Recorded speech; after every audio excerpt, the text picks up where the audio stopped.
প্রথম দৃশ্য, তীর্থযাত্রী। প্রধান পূজারী বিদ্যাপতির প্রবেশ। বিদ্যাপতি: কি জ্বালাতন! মাত্র 2 হপ্তাহ একটু বাইরে গিয়েছি, আর ফিরে এসে শুনি এমন সব গুজব। ঠিক আছে, সেনাপতি যুদ্ধবীরের সঙ্গে কথা বললেই সব বিভ্রান্তি কেটে যাবে।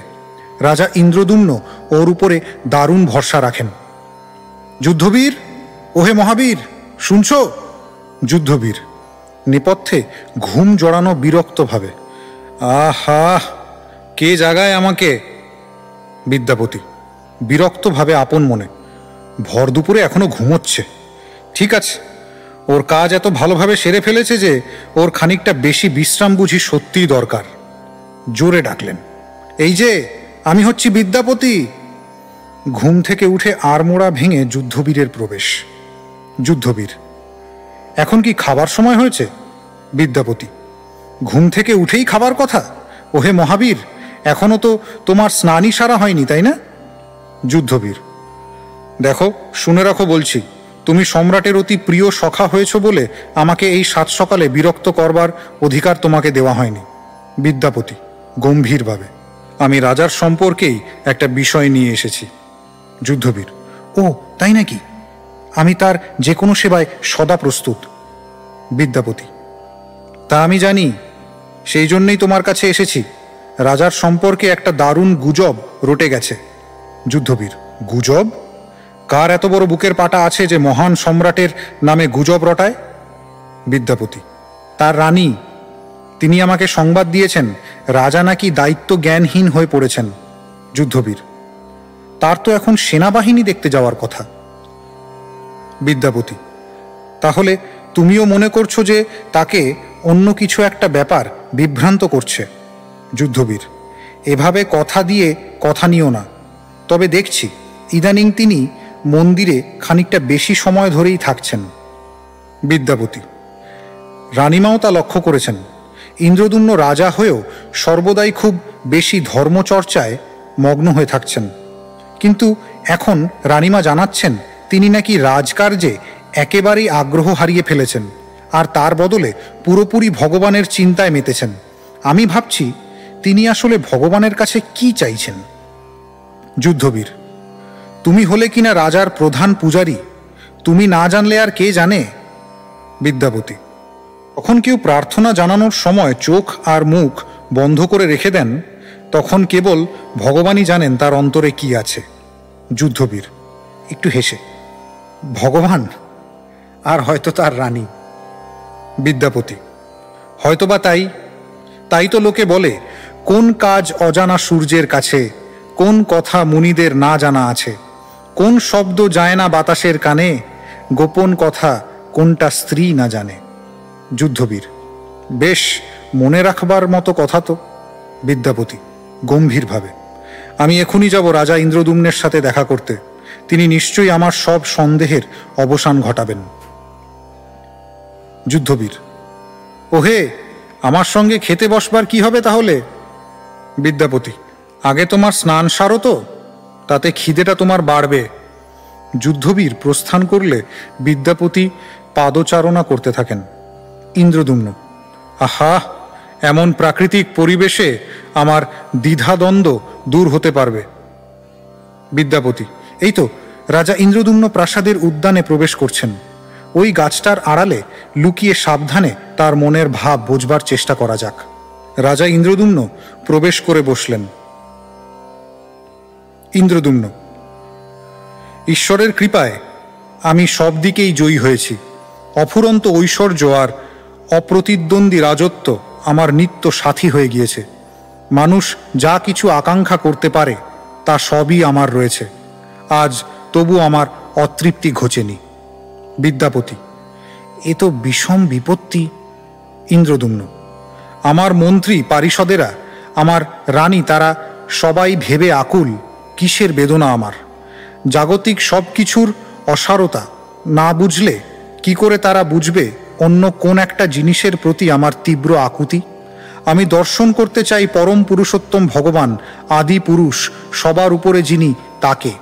হ্যাঁ, এই চর্মচক্ষু দুটি দিয়েই আমি তাকে দেখতে চাই সামনাসামনি, প্রত্যক্ষভাবে। আমি আর স্বর্গরাজ্যের আধিপত্য চাই না, চাই না পৃথিবীর কোনো ঐশ্বর্য সম্পদ, কিংবা আমার পরিবার পরিজনকে অথবা মন্ত্রী পারিষদের জ্বালাতন। আমাকে সবাই পাগল মনে করতে পারে কিংবা যা খুশি ভাবতে পারে, তবু আজ আমি প্রতিজ্ঞা করছি, আমার সকল চিন্তা, বাক্য আর কর্ম সবই উৎসর্গ করে দিলাম সেই পরম পুরুষের দর্শন লাভের উদ্দেশ্যে, যিনি হলেন সকলেরই পরম ধাম আর পরম তত্ত্ব। বিদ্যাপতি: রানী তো ঠিকই ভেবেছেন, কিন্তু তিনি যা মনে করেছেন তা থেকেও এ যে সাংঘাতিক। ইন্দ্রদ্যুম্ন: বিদ্যাপতি, কখন ফিরলে তুমি? বিদ্যাপতি: এই তো এক্ষুনি, মন্দিরে যাচ্ছিলাম। ইন্দ্রদ্যুম্ন: ব্রাহ্মণদের কি সৌভাগ্য, সদা সর্বদাই পরমেশ্বরের সেবায় মগ্ন। তোমার হোমাগ্নি ঠিকমতো জ্বলছে তো? আগুনের শিখা যজ্ঞ প্রাঙ্গণের শীর্ষে স্পর্শ করছে নিশ্চয়ই। বিদ্যাপতি: আপনার সুচারু শাসনাধীনে সুরক্ষিত হয়ে আমরা সকল সময় সুখে আছি সম্রাট। আর আপনার কি সমাচার? রাজ্যের সর্ববিষয় কুশল তো? ইন্দ্রদ্যুম্ন: ভগবান শ্রী বিষ্ণুর আশীর্বাদে সর্বত্রই ভাগ্যলক্ষ্মী হয়ে রয়েছেন বিরাজিতা। বিদ্যাপতি: হে রাজন, একটু সংশোধন করে দেবার অধিকার পেলে তবে বলি, কারো কারো মনে একটা উদ্বেগের ছায়াপাত ক্রমেই বাড়ছে, আমি লক্ষ্য করছি। ইন্দ্রদ্যুম্ন: কারণ? বিদ্যাপতি: যারা আপনার অতি কাছের মানুষ, তারা আপনার মধ্যে একটা বিচ্ছিন্ন মনোভাব, একটা অন্যমনস্কতা উপলব্ধি করেছেন, যেটা খুবই অস্বাভাবিক মনে হচ্ছে। ইন্দ্রদ্যুম্ন: আমি তা অস্বীকার করি না হে প্রিয় সখা, আমার মাঝে এক দারুণ পরিবর্তন এসে গেছে। বিদ্যাপতি: সেটুকু আমি আগেই আন্দাজ করেছি। ইন্দ্রদ্যুম্ন: তুমি যাওয়ার পর থেকে আমি বেশিরভাগ সময়টাই মন্দিরে কাটিয়েছি, ভগবানের কথা শুনেছি। শুকনো কাঠে কাঠে ঘর্ষণ লাগলে যা হয়, তেমনি পরমেশ্বর ভগবানের মাহাত্ম্য শ্রবণ করতে করতে আমার হৃদয়ে ভগবত বিশ্বাসের শিখা প্রজ্বলিত হয়ে উঠেছে। এখন তা দারুণ আগুনের মতো জ্বলে উঠেছে, সকলের চোখে ধরা পড়েছে। বিদ্যাপতি: কিন্তু তাতে কি এই বোঝায় যে আপনাকে আপনার কর্তব্য কর্মে অমনোযোগী হতেই হবে? ইন্দ্রদ্যুম্ন: না, কে ও কথা বলেছে? হয়তো এই কটা দিন হলো আমি একটু যেন বিভ্রান্ত বোধ করছিলাম, কিন্তু জেনে রেখো, আমার সকল রকম দায় দায়িত্ব আমি মেনে চলতে চাই। তবে শুধু তাই করে তো আমার তৃপ্তি হবে না, যতক্ষণ না আমি গরুর পৃষ্ঠে অধিষ্ঠিত পরম পুরুষোত্তম ভগবান শ্রীবিষ্ণুর দর্শন পাচ্ছি, আর বিশ্ব চরাচরের একমাত্র আশ্রয় ভরসারূপে তার দুই চরণকমল আমার দুহাতে জড়িয়ে ধরতে না পারছি, ততদিন আমার নয়ন সার্থক হবে না, হৃদয়ও পাব না শান্তি। বিদ্যাপতি: কিন্তু ভগবান বিষ্ণু তো ত্রিভুবনের বহু ঊর্ধ্বে বাস করেন, কি করে আপনি আশা করেন তার চাক্ষুষ দর্শন, যেখানে মহাযোগীরা দীর্ঘকাল ধ্যানমগ্ন হয়ে থেকেও, বৈরাগ্য ত্যাগে তাদের জীবন উৎসর্গ করে দিলেও তার জ্যোতিটুকু পর্যন্ত তারা একটুখানি দৃষ্টিগোচরে আনতে পারেন না? ইন্দ্রদ্যুম্ন: তা আমি ঠিক জানি না, কিন্তু আমি যে প্রতিজ্ঞা করেছি, কাজটা যদিও দুরূহ, তাই কদিন নিরিবিলিতে থেকে আমি মনস্থির করেছি বিদ্যজনেদের কাছে যাব এবং জিজ্ঞেস করে জানব, যদি কেউ আমাকে বলতে পারেন কি করলে এই চর্মচক্ষু দিয়ে ভগবানকে দেখা যায়। বিদ্যাপতি: দেখছি আপনি একেবারে দৃঢ় প্রতিজ্ঞ। বেশ, তাহলে ঠিক আছে, ভগবান শ্রীবিষ্ণু আপনার অভিলাষ যেন পূর্ণ করেন, আর আমিও আমার সব রকম সহায়তার প্রতিশ্রুতি দিলাম। তা না হলে আমাদের বন্ধুত্ব কিসের? ইন্দ্রদ্যুম্ন: তাহলে চলো, আর দেরি না করে রাজসভার দিকে এগোই। রাজসভায় প্রবেশ, ইন্দ্রদ্যুম্নের সিংহাসনে উপবেশন, 3 জন স্তাবকের প্রবেশ। স্তাবকেরা: জয়, সূর্যবংশের রাজা ইন্দ্রদ্যুম্নের জয় হোক। প্রথম স্তাবক: সূর্যের মতো রথে উপবিষ্ট হয়ে যিনি পৃথিবী প্রদক্ষিণ করেন এবং সকল অন্ধকার দূর করে সত্য ধর্মের প্রতিষ্ঠা করেন, সেই রাজা ইন্দ্রদ্যুম্নের জয় হোক। দ্বিতীয় স্তাবক: অনাবৃষ্টি, অনাহার এবং অনাচার থেকে প্রজাদের রক্ষাকর্তা রাজা ইন্দ্রদ্যুম্নের জয়। তিনি সকল দেবতাদের সমতুল্য শক্তিমান, তার জয় হোক। তৃতীয় স্তাবক: সত্যনিষ্ঠ, ব্রাহ্মণ অনুসারী, সাধু সঙ্গে উৎসুক পরমেশ্বর ভগবানের আশ্রিত রাজা ইন্দ্রদ্যুম্নের জয় হোক। ইন্দ্রদ্যুম্ন: স্তাবক মণ্ডলী, মন্ত্রী মহোদয়গণ, প্রজাবৃন্দ, তোমাদের মাঙ্গলিক প্রার্থনায় আমি চিরকৃতজ্ঞ। কিন্তু আজ আমার নিজের একটি প্রার্থনা নিয়ে তোমাদের সামনে হাজির হয়েছি, আর তোমাদের মধ্যে কেউ যদি এর উত্তর দিতে পারো তবে আমি তার কাছে হয়ে থাকব চিরকৃতজ্ঞ। নৈপথ্যে বলুন মহারাজা, বলুন কিভাবে আমরা আপনার সেবা করতে পারি। ইন্দ্রদ্যুম্ন: পরমেশ্বর ভগবানের করুণায় ধন সম্পদ, ভূমি, রাজত্ব, শক্তি, সামর্থ্য বা মান মর্যাদা কোনোটিরই আমার কোনো অভাব নেই। তবু আজ আমি নিজেকে ভিখারি মনে করছি, একেবারে নিঃস্ব মনে হচ্ছে। আমার মন্ত্রীবর কি বলেন যে তিনি নাকি মর্মাহত হয়েছেন। তিনি প্রতিবাদ জানাচ্ছেন যে এইভাবে কথা বলা আমার উচিত নয়, কিন্তু আমি যা বলছি তা সত্য। আজ এই বিশাল রাজত্ব আর তার মধ্যেকার সব কিছুই আমার কাছে শূন্য একটা মরুভূমি বলেই মনে হচ্ছে। কারণ যাকে পেলে আমার হৃদয় পরমানন্দে এবং মহাশান্তিতে ভরে উঠতে পারে তাকেই আমি এখনো পাইনি। সৌরাষ্ট্রের রাজা কি বলেন যে মালব্য প্রদেশটি ঐশ্বর্যে শ্রেষ্ঠ, স্বর্ণভূমি আর তার রাজধানী অবন্তিপুর হল দুর্লভ এক কেন্দ্রমণি। হে বন্ধু, অবন্তী হয়তো পৃথিবীর সকলের কাছে ঈর্ষার কারণ হতে পারে, কিন্তু তার সেই ঐশ্বর্য যদি যথার্থ পরম পুরুষের সেবায় উৎসর্গ না করতে পারা যায় তবে তার কি মূল্য আছে? দেখছো না, সকল জীবাত্মার পরমাত্মা, বিশ্ব ব্রহ্মাণ্ডের পরমাত্মা ভগবান শ্রীবিষ্ণু আমাদের রাজ্যটিকে পরিহার করে রয়েছেন। পরম পুরুষোত্তম ভগবান সর্বজন পূজ্য, কোথায় তিনি? তার দর্শন পাবো কিভাবে? আমি তো নিজেই লজ্জিত যে তার অবর্তমানেই আমি জীবনটাকে বাস্তব বলে মেনে নিয়ে চলছি। কতদিন থাকবে এই স্বপ্ন? মহাকালের ঝঞ্ঝায় অবন্তিপুরের চেয়েও কত বড় বড় রাজত্ব উড়ে গেছে। আমি আর স্বপ্নে বিভোর হয়ে থাকতে চাই না। আমার পরিবার, আমার প্রজাকুল, আমার রাজত্ব, এই সমস্তই সেই সুচতুরা প্রপঞ্চী মায়া সৃষ্টি করে রেখেছে। আমার সুখের অন্বেষণে আমি অনিত্য বস্তুতে বিশ্বাস রেখেছিলাম। বাস্তবের উপলব্ধিতে আমার ঘটেছে বিভ্রান্তি।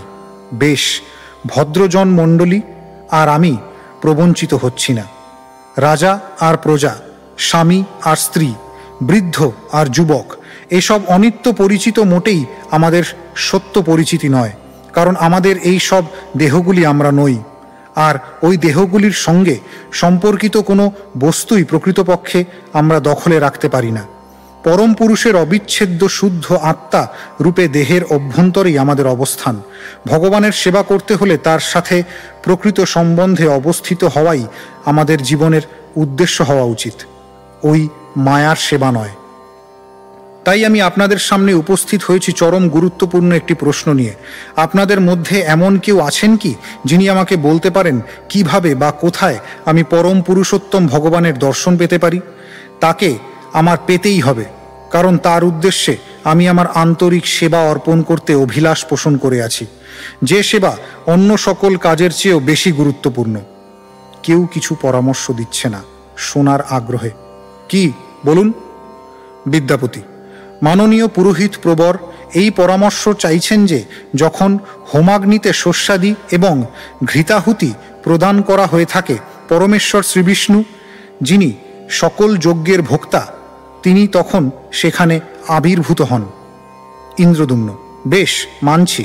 আর যেসব মহান ঋষিরা বলেন যে পরমেশ্বর বিষ্ণুর দর্শন পেতে হলে নিজের হৃদয় মাঝে তার ধ্যান করতে হয়, পরম ভক্তি ভরে আমি সেই ঋষিবর্গের চরণ স্পর্শ করতে চাই। কিন্তু সুধীবৃন্দ, এই সব পদ্ধতিতেই আমি চেষ্টা করেছি, তবু আমি এখনও অতৃপ্ত হয়ে আছি। দয়া করে উপলব্ধি করতে প্রয়াসী হন। আমি পরমেশ্বরকে দর্শন করতে চাই, কেবল হোমাগ্নির মাঝে নয়, কেবল অন্তরে নয়, শুধুমাত্র অস্পষ্ট মনোগত দর্শনের মাধ্যমে নয়। দেখতে চাই চাক্ষুষভাবে, সামনাসামনি। আমি তার চরণকমল জড়িয়ে ধরতে চাই, আর তার দেহচন্ধনের সৌরভ আঘ্রাণ করতে বাসনা করি, এবং তার অঙ্গের তুলসী মঞ্জুরির সুগন্ধ উপভোগ করতে অভিলাষী। আর তারপরে আমার যা কিছু সম্পদ আছে তার সব কিছু তারই সেবায় আমি নিজ হাতে উৎসর্গ করে দিতে আকুল হয়ে রয়েছি। তীর্থযাত্রী: হে মহারাজা। ইন্দ্রদ্যুম্ন: হ্যাঁ, কি বলছো? কে ডাকছে রাজসভার পেছন থেকে? তীর্থযাত্রী: আমি মহারাজ একজন তৈর্থিক তীর্থযাত্রী, এইমাত্র এলাম অবন্তিপুরে। আপনার দর্শন পেতে পারি মহারাজা? ইন্দ্রদ্যুম্ন ইশারায় ডাকলেন। তীর্থযাত্রীর প্রবেশ।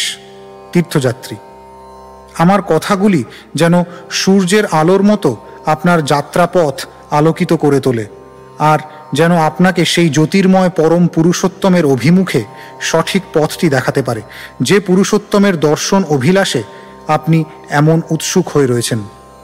ইন্দ্রদ্যুম্ন: তৈর্থিক, তোমাকে স্বাগত জানাই। তুমি কি কাজে এসেছো অবন্তিপুরে? তীর্থযাত্রী: আপনি যা অন্বেষণ করছেন তারই জন্য। পরমেশ্বর যে এখন পৃথিবীতে তার বিগ্রহ রূপে প্রকটিত হয়ে রয়েছেন, তিনিই আমাকে পাঠালেন। ইন্দ্রদ্যুম্ন: পরমেশ্বর এই পৃথিবীতে প্রকট হয়েছেন? তীর্থযাত্রী: হে রাজন, আপনার ঐকান্তিক প্রার্থনার উত্তর আমার কাছে রয়েছে, মন দিয়ে শুনুন। ইন্দ্রদ্যুম্ন: বলুন বলুন। তীর্থযাত্রী: বদ্ধ জীবাত্মাদের প্রতি পরমেশ্বর ভগবান তার সাক্ষাৎ সান্নিধ্যের মাধ্যমে আশীর্বাদ বর্ষণের উদ্দেশ্যে আমাদের জড়চক্ষুর সামনে দর্শনের উপযোগী জড়জাগতিক রূপ নিয়ে কৃপাপূর্বক নিজেকে প্রকটিত করে থাকেন। সকল জড়াশক্তির পরমেশ্বর বলে ভগবান ওই শক্তিগুলিকে যেমন খুশি কাজে লাগাতে পারেন। তাই কোনো জড়বস্তুর দ্বারা তৈরি যে কোনো রূপ ধারণ করতে তিনি পারেন এবং তার স্পর্শের দ্বারা তাকে চিন্ময় রূপে রূপান্তরিত করতে পারেন। পাথর বা কাঠ বা অন্য যে কোনো পদার্থ দিয়ে তৈরি হলেও ভগবানের পুরুষ রূপটি বিগ্রহের মধ্যে তার পরম প্রকৃতির সাহায্যে সঞ্চারিত হয়ে যায়। এই ব্যাপারে কোনো ভ্রান্তি যেন না হয়। বিগ্রহ রূপটি হলেন ভগবান স্বয়ং। সকলের জড়চক্ষুর সামনে দর্শন দানের উদ্দেশ্যেই তিনি ওই জড় রূপ নিয়েছেন। সমবেত জনতার মধ্যে থেকে একটা আপত্তি শুনতে পেয়ে বিদ্যাপতির দিকে তাকালেন। ওনার কোথায় সন্দেহ হচ্ছে? বিদ্যাপতি: উনি প্রতিবাদ জানিয়ে বলছেন যে ভগবানের রূপ সম্পর্কে একটা বিশেষ আকৃতি বা ব্যক্তি বিশেষের ধারণা সৃষ্টি করে আপনি ভগবানকে ক্ষুদ্র আকার মাঝে সীমায়িত করে ফেলছেন। তীর্থযাত্রী: হে রাজন, যিনি পরম পুরুষোত্তম ভগবানের অনন্ত শক্তি রাজি সহ তাকে স্বীকার করে নিতে পারেন না, তিনি তো নিশ্চয়ই দেখবেন যেন বিগ্রহটি নির্জীব, নিশ্চল প্রাণহীন বস্তুমাত্র।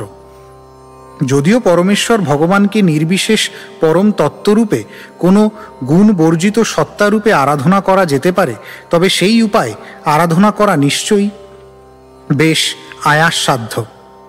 কারণ দেহ ধারণ করে যে রয়েছে তার পক্ষে পরমেশ্বর ভগবানকে বিগ্রহরূপে ভজনা করাই স্বাভাবিক। কারণ তার ফলে মনের মধ্যে খানিকটা দৈহিক আকৃতির ধারণা সৃষ্টি করে। ভগবানের পুরুষ সত্তা আরোপ করার মধ্যে যে কল্পনা রয়েছে তা নয়। তার নাম, তার রূপ, তার ধাম, তার লীলা সবই তার পরম চিন্ময় প্রকৃতির বৈচিত্র্যময় প্রকাশ মাত্র। সেগুলিকে মায়া বলে কখনোই আমাদের মনে করা ঠিক নয়। যদিও ভগবান হলেন পরম অখণ্ড সত্তা, তিনি সবিশেষ এবং নির্বিশেষ উভয়ই, তাই তার সবিশেষ বৈশিষ্ট্যের মাধ্যমেই তিনি ভক্তকে তার অন্তরঙ্গ সম্পর্ক সম্বন্ধের শ্রেষ্ঠ কৃপা বর্ষণ করেন ভক্তিভাবের ভিত্তিতে। ইন্দ্রদ্যুম্ন: আমি সর্বদাই পরমেশ্বর শ্রী বিষ্ণুকে পরম পুরুষোত্তম ভগবান রূপে আরাধনা করেছি। তীর্থযাত্রী: আর তাই তো আপনি তার বিশেষ আশীর্বাদ পাওয়ার যোগ্য হয়েছেন। ইন্দ্রদ্যুম্ন পরম উৎসাহে: হে প্রিয় তৈর্থক, সমবেত শ্রোতারা একাগ্র মনে তোমার কথা শুনছেন। তারা প্রতিজ্ঞা করে আছেন কখন তুমি বলবে পরমেশ্বর ভগবানকে এখন কোথায় দর্শন করা যাবে। তীর্থযাত্রী: কিছুদিন আগে সমগ্র ভারতবর্ষ পর্যটন করার পরে আমি পূর্ব উপকূলে পুরুষোত্তম ক্ষেত্রে উপনীত হয়েছিলাম। সেখানে আছে এক অতি মনোরম নীলাদ্রি পর্বত। সেই পর্বত কেন্দ্রে এক বিশাল বটবৃক্ষ জন্মেছে, আর সেই বৃক্ষেরই কাছে রয়েছে রোহিণী কুণ্ড, যার জল সামান্য স্পর্শ করলে মুক্তি অর্জন করা যায়। ইন্দ্রদ্যুম্ন: আমার দক্ষিণ অঙ্গে শিহরণ জাগছে, এটা নিশ্চয়ই শুভ লক্ষণ। বলুন বলুন। তীর্থযাত্রী: সেই সরোবরের পূর্ব তীরে অধিষ্ঠিত হয়েছেন শ্রী বাসুদেবের নীলকান্তমণি বিগ্রহ। তার আরাধনা করে থাকেন শ্রী নীলমাধব। তাকে শুধু দর্শন করলেই মানুষ অমরত্ব লাভ করে থাকে। সেই স্থান মাহাত্ম্যে, যেখানে আমি একটি বছর থেকেছিলাম, আমি এখন সর্বত্রই ভগবান পুরুষোত্তমের দর্শন পেয়ে থাকি এবং প্রতিটি পদক্ষেপেই তার পথ নির্দেশ অনুভব করতে পারি। না হলে কেমন করে আমি ঠিক এই মুহূর্তে এখানে এসে উপস্থিত হতে পারতাম কেবল আপনার প্রশ্নের উত্তর দেবার জন্য? ইন্দ্রদ্যুম্ন প্রথমে বিস্ময় নির্বাক, পরে ক্রমশ উৎফুল্ল হয়ে উঠে তৈর্থককে দু বাহুর মাঝে আলিঙ্গনাবদ্ধ করে, তৈর্থক, কে তুমি বলো? তুমি একটি মুহূর্তের মধ্যে আমার আজীবন সখা হয়ে উঠেছ। তুমি ভরসা দিয়েছ আমাকে অচিরেই আমার আকুল অভিলাষ হবে পরিপূর্ণ। তোমার কথা যেন অব্যর্থ সত্য হয়ে ওঠে পবিত্র যজ্ঞমন্ত্রের শক্তি নিয়ে, যাতে আমি শ্রীনীল মাধবের কৃপা লাভ করতে পারি। বিদ্যাপতি, তুমি কি বলো? বিদ্যাপতি, এই নীলমাধবের বিগ্রহটি দর্শন করার জন্য আপনার মতো আমিও উদ্গ্রীব হয়ে রয়েছি মহারাজা। ইন্দ্রদ্যুম্ন, এখন মন্ত্রিমণ্ডলী এবং সুহৃদবর্গ, আপনাদের কি পরামর্শ বলুন। অবন্তিপুরের ব্রাহ্মণ শ্রেষ্ঠ যারা, তারাই গিয়ে ঠিকমতো আগে দেখে শুনে আসবেন শ্রীনীল মাধব দেব কোথায় অধিষ্ঠিত হয়ে আছেন। বিদ্যাপতিকে, বন্ধু, তুমি রাজি? সবেমাত্র বিদেশ পর্যটন থেকে ফিরে আসা অবধি তো বিশ্রামের এতটুকু অবকাশ দেখছি না। বিদ্যাপতি, বিশ্রামের পরোয়া করি না রাজন, আমি এখনই রওনা হতে প্রস্তুত আছি। ইন্দ্রদ্যুম্ন তার হাত চেপে ধরে, যেইমাত্র তুমি খবর নিয়ে ফিরছ অমনি আমরাও বিপুল শোভাযাত্রায় পুরো লোক লস্কর নিয়ে বেরিয়ে পড়ব। শ্রীনীল মাধবের সামনে গিয়েই সাষ্টাঙ্গে প্রণিপাত করে আমি প্রার্থনা জানাবো যেন তিনি আমার লোক লস্কর, প্রজা পরিবার, রাজ্য রাজত্ব এবং তার ধন সম্পদ সব কিছুই তার নিজের সম্পদ বলে গ্রহণ করে নেন। তখনই অবন্তিপুরের সব কিছু চিন্ময় জগতের এক সর্বাঙ্গীন দিব্য জ্যোতিতে অবধারিতভাবে উদ্ভাসিত হয়ে যাবে। তৈর্থককে বিদ্যাপতির সাথে একসঙ্গে নিয়ে এখন চলো, আর দেরি না করে শ্রেষ্ঠ বুদ্ধিমান কয়েকজন লোককে পূব দেশে অগ্রণী দল করে পাঠাবার বন্দোবস্ত করে ফেলা যাক। সকলের প্রস্থান। প্রথম দৃশ্যের যবনিকা।